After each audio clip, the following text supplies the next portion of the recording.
The Business Day on Mondays, brought to you by a plan that provides for their educational dreams and protects their health and life. Give them every advantage with the Guardian.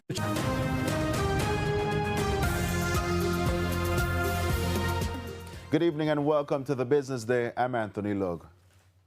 The Office of Utilities Regulation, OUR, has provided details on the sums recovered through regulatory interventions for the period January 2025 to September 2025. Details in this report. The Office of Utilities Regulation has secured more than $13 million for utility customers during the first 9 months of 2025. According to the OUR's Consumer Affairs Unit, a total of just over $13.7 million was recovered through regulatory interventions between January and September. The latest quarterly performance report shows that more than $3.1 million was secured during the July to September quarter alone. This follows recoveries of $6.2 million in the first quarter and $4.3 million in the second quarter of the year. During the third quarter, the National Water Commission accounted for the largest share, securing about $2.3 million of the total.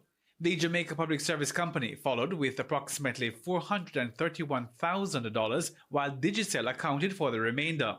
The OUR also reported significant guaranteed standards payouts during the quarter, with the JPS and the NWC paying out over $58 million to customers for service breaches.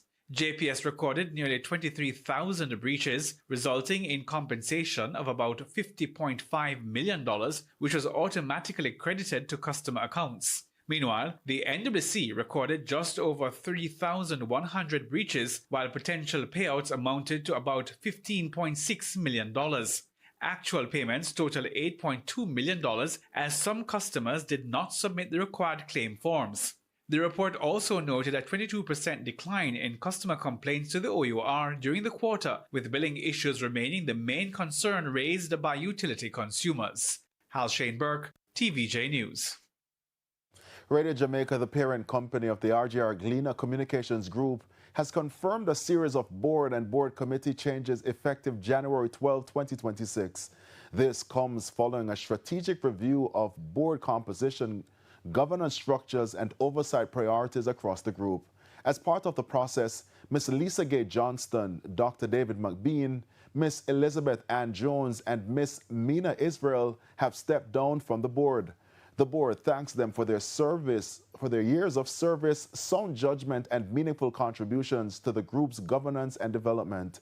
Joining the board are 4 accomplished professionals: Ms. Novar Patrick McDonald, Ms. Judith Chung, Ms. Inez Pacheco, and Nikki Purcell. Their collective experience spans corporate governance and digital transformation. These appointments strengthen the board's capacity as the group continues to evolve its business, digital platforms, and editorial offerings in a rapidly changing media environment. The JSE Index advanced by 4,565 points, while the Junior Market Index advanced by 13 points. The winners included West Indies Petroleum Terminal, ISP Finance Services, Cygnus Real Estate Financial, 138 Student Living Jamaica Variable Preference Shares, and R.A. Williams Distributors.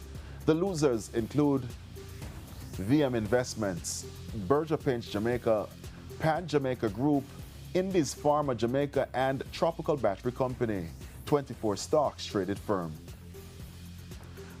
Foreign exchange trading ended with banks and Cambio selling the US dollar for an average $158.66.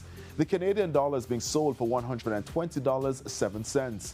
The pound is going for $213.11, while the euro is selling for an average $187.08.